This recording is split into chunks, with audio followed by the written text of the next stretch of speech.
ಧರ್ಮಸ್ಥಳದಲ್ಲಿ ಏನು ನಡೀತಾ ಇದೆ, ಯಾಕಂದರೆ ಈ ಅಸ್ಥಿಪಂಜರ ಶೋಧ ಇದೆಯಲ್ಲ ಅದಕ್ಕೆ ಒಂದು ಹೊಸ ಟ್ವಿಸ್ಟ್ ಸಿಕ್ಕಿದೆ. ಯಾಕಂದರೆ ಎಲ್ಲಿ ಹುಡುಗಲಿಕ್ಕೆ ಹೋದರೂ ಏನು ಎತ್ತ ಅದರ ರಣರೋಚಕ ವಿವರಗಳನ್ನು TV9 ನಿಮ್ಮ ಮುಂದಿಡುವಂಥ ಪ್ರಯತ್ನವನ್ನು ಮಾಡ್ತಾ ಇದೆ. ಏನದು ತಿರುವು, ಏನು ತಿರುವುದು, ಎಲ್ಲಿ ಅಗಿಬೇಕಾಗಿತ್ತು ಅದನ್ನು ಬಿಟ್ಟು ಬೇರೆ ಜಾಗಕ್ಕೆ ಯಾಕೆ ಹೋದರು, ಯಾರ ಪರ್ಮಿಷನ್ ತಗೊಂಡು ಹೋಗಿ ಅವ್ರು ನೋಡಿದ್ರು, ಅಲ್ಲಿ ಅಸ್ಥಿಪಂಜರ ಹೇಗೆ ಸಿಕ್ತು, ಇಲ್ಲಿ ಬೇಡ ಬನ್ನಿ ಮುಂದೆ ಕರ್ಕೊಂಡು ಹೋಗ್ತೀನಿ ಅಂತ ಇದ್ದಕ್ಕಿದ್ದಂಗೆ ನೆನೆ ಆತ ಹೇಗೆ ಕರ್ಕೊಂಡು ಹೋದ, AC ಇದಕ್ಕೆ ಯಾವ ರೀತಿ ಒಪ್ಪಿದ್ರು, SIT ಪರ್ಮಿಷನ್ ತಗೊಂಡಿದ್ರಾ ಈ ರೀತಿ ಹೋಗುವಂಥ ಸಂದರ್ಭದಲ್ಲಿ? ಅಲ್ಲಿ ನಡೆದಂಥ ಅಚ್ಚರಿಯನ್ನು ನೋಡಿ ಒಂದು ಲೆಕ್ಕದಲ್ಲಿ ಅಧಿಕಾರಿಗಳು ಬೆಚ್ಚಿಬಿದ್ರು.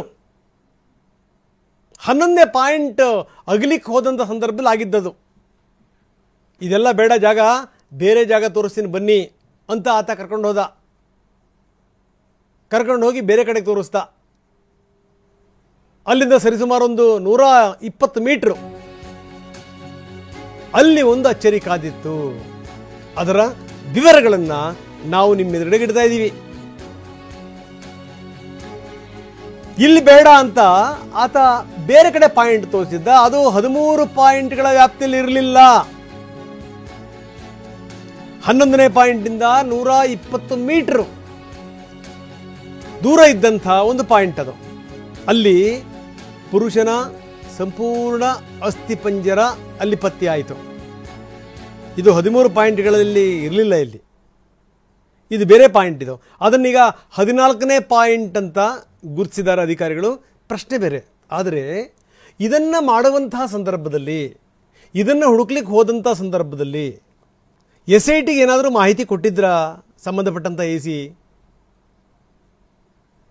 ಮತ್ತು ಲಾಯರ್ ಸಮ್ಮುಖದಲ್ಲಿ ಹೊಸ ಜಾಗದಲ್ಲಿ ಶೋಧ ಆಯ್ತಲ್ಲ, ಅದಕ್ಕೆ ಪರ್ಮಿಷನ್ ಕೊಟ್ಟಂಥವ್ರು ಯಾರು? ಈತನಿಗೆ ಇಲ್ಲಿ ತನಕ ಜ್ಞಾಪಕ ಆಗದಿರುವಂಥದ್ದು 11ಕ್ಕೆ ಹೋದ ಮೇಲೆ 11ಕ್ಕೆ ಇಲ್ಲಿ ಅಗಿಬೇಡಿ ಬನ್ನಿ ಅಂತ ಅಲ್ಲಿ ಕರ್ಕೊಂಡೋಗಿದ್ದು ಯಾಕೆ? ಒಂದು ಸಂಗತಿನ ನಾವು ನೀವು ಅರ್ಥ ಮಾಡ್ಕೋಬೇಕು. ಮೊದಲನೇ ಪಾಯಿಂಟಲ್ಲಿ ಬೇಡವೇ ಬೇಡ, ಶುರು ಮಾಡದೆ 9ರಿಂದ ಶುರು ಮಾಡೋಣ ಅಂತ ಹೇಳಿದ್ದ. 9ನೇ ಪಾಯಿಂಟಿಂದ ಶುರು ಮಾಡಬೇಕು ಅಂತ ಒಪ್ಕೊಂಡ್ರೆ ಅಧಿಕಾರಿಗಳು ಇಲ್ಲ, ನಾವೇನೇನು ಪಾಯಿಂಟ್ಗಳು ಹಾಕ್ತಾ ಹೋಗಿದ್ದೀವೋ ಅದರ ಪ್ರಕಾರನೇ ಅಗಿತಾ ಹೋಗಬೇಕು ಅಂತ ಹೇಳಿದ್ರು. ಆದರೆ ಈ ಪಾಯಿಂಟ್ ಇದೆಯಲ್ಲ, ಈ ಪಾಯಿಂಟ್ಗೆ ಸಂಬಂಧಪಟ್ಟಂಗೆ ಆತ ಮಾಹಿತಿ ಕೊಟ್ಟೇ ಇರಲಿಲ್ಲ. AC ಮತ್ತು ಲಾಯರ್ ಸಮ್ಮುಖದಲ್ಲಿ ಒಂದು ಹೊಸ ಸ್ಥಳ ತೋರಿಸ್ತಾನವನು. ಹೇಗೆ ಹಾಗಾದರೆ AC ಇದಕ್ಕೆ ಪರ್ಮಿಷನ್ ಕೊಟ್ಟರು? AC ಯವರ ಈ ನಿರ್ಧಾರ ಇದೆಯಲ್ಲ, ಅದೇ ಈಗ ಅನುಮಾನಕ್ಕೆ ಕಾರಣವಾಗಿದೆ. ಅದೇ ಈಗ ಅನುಮಾನಕ್ಕೆ ಕಾರಣವಾಗಿದೆ. ಯಾವ ಆಧಾರದ ಮೇಲೆ AC ಇದಕ್ಕೆ ಪರ್ಮಿಷನ್ ಕೊಟ್ಟರು? SIT ಮೇಲೆ ಇಲ್ದಿರುವಂಥ ನಂಬಿಕೆ ಈ ದೂರುದಾರನ ಮೇಲೆ ಅಥವಾ ಅವ್ರ ಜೊತೆಗಿದ್ದಂಥವ್ರ ಮೇಲೆ ಏನಾದರೂ ಬಂತ AC ಆ ರೀತಿ ತಾವೇ ಕಾಲ್ ತಗೋಬೋದಾ? ತಮಗೆ ಎಲ್ಲಿ ಬೇಕಾದಲ್ಲಿ ದೂರುದಾರರನ್ನು ಕರ್ಕೊಂಡು ಹೋಗಿ ಅಲ್ಲಿ ಅಸ್ಥಿಪಂಜರವನ್ನು ಹುಡುಕಬಹುದಾ? ಹುಡುಕಬಹುದು ಅನ್ನೋದಾದರೆ ಪಾಯಿಂಟ್ಗಳನ್ನು ಯಾಕೆ ಹಾಕಿದಿರಿ? ಕರ್ಕೊಂಡು ಹೋದಂಥ ಸಂದರ್ಭದಲ್ಲಿ ಮರದ ಬುಡದಲ್ಲಿ ಸಂಪೂರ್ಣ ಅಸ್ಥಿಪಂಜರ ಪತ್ತೆ ಆಯಿತು. ಅದು ಕೂಡ ಪುರುಷನದ್ದು. 8ರಿಂದ 9 ತಿಂಗಳು ಹಿಂದಾಗಿರ್ಬೋದು ಅಂತ ಹೇಳಲಾಗ್ತಾ ಇದೆ. ಸೀರೆಯಲ್ಲಿ ಕುತ್ತಿಗೆ ಬಿಗಿದಂಥ ರೀತಿಯಲ್ಲಿ ಅದು ಪತ್ತೆಯಾಗಿದೆ. ತಕ್ಷಣಕ್ಕೆ ಅವನಿಗೆ ಹೇಗೆ ಗೊತ್ತಾಗ್ಬಿಡ್ತದು? 8ರಿಂದ 9 ತಿಂಗಳ ಹಿಂದಿಂದು. ಯಾಕಂದರೆ ಈತ ಹೇಳ್ತಿರುವಂಥದ್ದು ಯಾವಾಗ? 15 ವರ್ಷಗಳ ಹಿಂದಿನ ಮಾತು, 20 ವರ್ಷಗಳ ಹಿಂದಿನ ಮಾತು. 90ರಿಂದ 2000, 2005ರ ವ್ಯಾಪ್ತಿಲಾಗಿರುವಂತಹ ಕೇಸ್ಗಳು. ಇದಕ್ಕಿದ್ದಂಗೆ 120 ಮೀಟರ್ ಮುಂದಕ್ಕೆ ಹೋಗೋದು, ಅಲ್ಲೊಂದು ಪತ್ತೆಯಾಗೋದು ಅಸ್ಥಿಪಂಜರ. ಹೇಗದು? SIT ಅಧಿಕಾರಿಗಳಿಗೆ ಇದಕ್ಕೆ ಸಂಬಂಧಪಟ್ಟಂಗೆ ಅರಿವೇ ಇರಲಿಲ್ವಾ? ಹೋಗ್ಲಿ, ಅಲ್ಲಿ ಕರ್ಕೊಂಡು ಹೋಗೋಕ್ಕೆ ಪರ್ಮಿಷನ್ ಕೊಟ್ಟಿರುವಂಥವ್ರು ಯಾರು? ದೂರುದಾರನಿಗೆ ಹೆಂಗೆ ಗೊತ್ತಾಯ್ತದು? ದೂರುದಾರ ಹೇಳಿದ ತಕ್ಷಣ AC ಹೆಂಗೆ ಒಪ್ಕೊಂಡ್ರು? ಒಂದು ಕಡೆಗೆ ದೂರುದಾರನ ನಡೆಯೂ ಕೂಡ ಅನುಮಾನ, ಇನ್ನೊಂದು ಕಡೆಗೆ AC ಅವರ ನಿರ್ಧಾರವೂ ಕೂಡ ಅನುಮಾನವೇ. ಯಾವುದೇ ಡೌಟ್ ಇಲ್ಲ. ಹೇಳಿದೆ ಕೇಳಿದೆ, ಹಾಗಾದರೆ ಎಲ್ಲಿಂದ ಎಲ್ಲಿಗೆ ಬೇಕಾದ್ರೂ ಕರ್ಕೊಂಡು ಹೋಗಂಗಾದ್ರೆ ಗುಂಡಿ ತೆಗಿಬೋದು. ಹಾಗಾದರೆ ಶವ ಹುಡುಕ್ಬೋದಾ ಹಾಗಾದರೆ?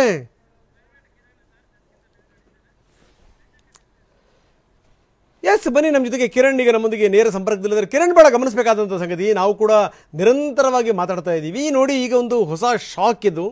11ನೇ ಪಾಯಿಂಟಲ್ಲಿ ತೆಗಿತಿರುವಂಥ ಸಂದರ್ಭದಲ್ಲಿ ಇಲ್ಲೆಲ್ಲ ಬೇಡ, ಬನ್ನಿ ನಾನು ಮುಂದ್ಗಡೆ ಕರ್ಕೊಂಡು ಹೋಗ್ತೀನಿ ಅಂತ ಹೇಳಿ ಆತ ನೇರವಾಗಿ ಕರ್ಕೊಂಡು ಹೋಗಿದ್ದು. ಅಲ್ಲಿ ಇದ್ದಕ್ಕಿದ್ದಂಗೆ ಒಂದು ಅಸ್ಥಿಪಂಜರ ಪತ್ತೆಯಾಗೋದು. ಆ ಅಸ್ಥಿಪಂಜರ ಅದು ಪುರುಷನದ್ದು. 9 ತಿಂಗಳ ಹಿಂದೆ ಆತ ಸತ್ತಿರಬಹುದು ಅಂತ ಅಂದುಕೊಳ್ಳಲಾಗಿದೆ. ಜೊತೆಗೇನು ಅಂತಂದರೆ ಆತನ ಕೊರಳಿಗೆ ಒಂದು ಸೀರೆ ರೀತಿಯಲ್ಲಿ ಅದನ್ನು ಸುತ್ತಲಾಗಿದೆ. ಇದು ಏನು ಆತ್ಮಹತ್ಯೆನೋ ಕೊಲೆನೋ ಅನ್ನುವಂಥದ್ದು ಗೊತ್ತಿಲ್ಲ. ಇಲ್ಲಿ ಬರುವಂಥ ಪ್ರಶ್ನೆ ಏನು ಅಂತಂದರೆ, 11ನೇ ಪಾಯಿಂಟ್ ಅಗಿಯೋದು ಬಿಟ್ಟುಬಿಟ್ಟು ಇವರು ಇದ್ದಕ್ಕಿದ್ದಂಗೆ ಆ ಕಡೆ ಯಾಕೆ ಹೋದರು? ನಂಬರ್ 1. ನಂಬರ್ 2, ಎಸಿನೇ ಇದರ ಕಾಲ್ ತಗೊಂಡ್ರಾ? ನಂಬರ್ 3, ಕಿರಣ್, ಇದಕ್ಕೆ ನೀವೇ ಉತ್ತರ ಕೊಡಬೇಕು. ಯಾಕಂದರೆ ಈ ರೀತಿ ತಮಗೆ ಇಷ್ಟ ಬಂದಿರೋ ರೀತಿಯಲ್ಲಿ ಕಾಲ್ ತೆಗೆದುಕೊಳ್ಳುವಂಥ ಅಧಿಕಾರ ಎಸಿ ಅವರಿಗಿದೆಯಾ? SIT ಗಮನಕ್ಕೆ ತರದೇನೆ ಎಸಿ ಈ ರೀತಿ ಕಾಲ್ ತೆಗೆದುಕೋಬಹುದಾ? ಏನು ನಡೀತಾ ಇದೆ ಹಾಗಾದರೆ?